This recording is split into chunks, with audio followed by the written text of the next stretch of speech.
Hello বন্ধুরা, তোমরা সবাই কেমন আছো? আশা করি তোমরা ভালো আছো। আমিও খুব ভালো আছি। আজকে তোমাদের সাথে আরেকটি রেসিপি শেয়ার করব, সেটা হচ্ছে দই পটল। তার জন্য কিন্তু আমি পটল নিয়ে নিয়েছি। পটল ভালো করে কেটে ধুয়ে নুন হলুদ দিয়ে কিন্তু আমি ভেজে নিয়েছি। দেখো আমার পটল ভাজা কিন্তু হয়ে গেছে, পুরো পটল ভাজা কমপ্লিট। এবার একটি কড়াইতে দেখো ওই দুটো তেজপাতা, দুটো শুকনো লঙ্কা আর গোটা জিরে আমি কিন্তু ফোড়ন দিয়ে দিয়েছি। আর আগের থেকেই একটা পেস্ট করে রেখেছিলাম, সেটা হচ্ছে কাঁচা লঙ্কা, আদা, জিরে, ধনে ভালো করে পেস্ট করেছি।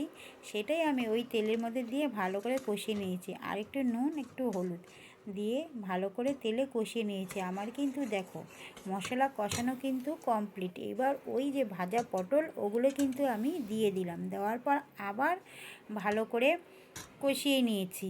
দেখো আমার পটল কষা কিন্তু পুরো কমপ্লিট। আর কালারটাও দেখো, কালারটা কিন্তু দারুণ এসছে।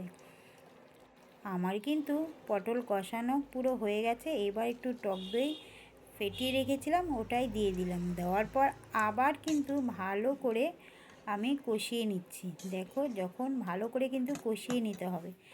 কষানো দেখো আমার কিন্তু পটল কিন্তু পুরো ভালো করে কষানো কমপ্লিট, পুরো কমপ্লিট হয়ে গেছে। কালারটা একবার দেখো, দারুণ এসছে কিন্তু কালারটা। এইবার ওই দইয়ের বাটিটায় ধুয়ে একটু জল দিয়ে দিলাম। জল দিয়ে একটু ভালো করে নাড়িয়ে ফুটাতে হবে। দেখো ফুটিয়ে নিলাম কিন্তু। অলরেডি আমার পটল কিন্তু ওই কষাতে কষাতেই সেদ্ধ হয়ে গেছে, তবু একটু ঢেকে দিলাম।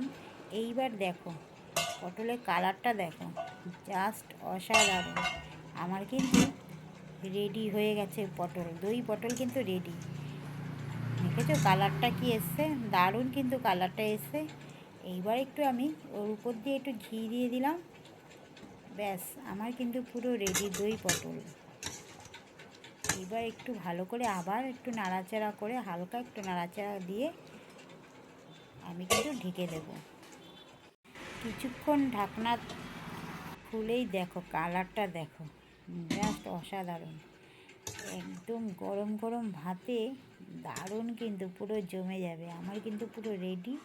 তোমাদের কেমন লাগলো কমেন্ট করে জানাবে। এইভাবে যদি তোমরা রান্না করো, আর অন্য কিছু কিন্তু লাগবে না। ব্যাস এই পটল, দই পটল দিয়েই কিন্তু ভাত খাওয়া হয়ে যাবে।